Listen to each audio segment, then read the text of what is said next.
Hello friends, આજે આપણે બનાવીશું લીલી મેથીના મુઠિયા। તેના માટે મેથીને આ રીતે કટ કરી લેશું। ત્યાર પછી આપણે મિક્સર જારમાં લીલી હળદર, આદુ, લીલા મરચાં અને લસણ નાખીને તેની પેસ્ટ બનાવી લેશું। પછી આપણે એક બાઉલમાં થોડું દહીં નાખશું અને જે પેસ્ટ બનાવેલી એ એડ કરી દેશું। સફેદ તલ, લીલી વરિયાળી, હળદર, લાલ મરચું, ગરમ મસાલો, 2-3 ચમચી તેલ અને સ્વાદ પ્રમાણે મીઠું નાખીને આપણે તેને મિક્સ કરી દેશું।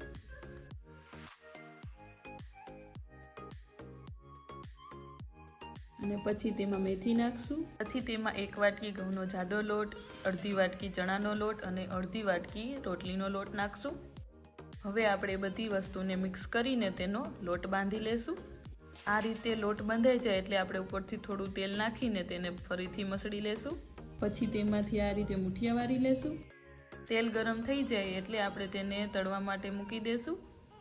તો તૈયાર છે મેથીના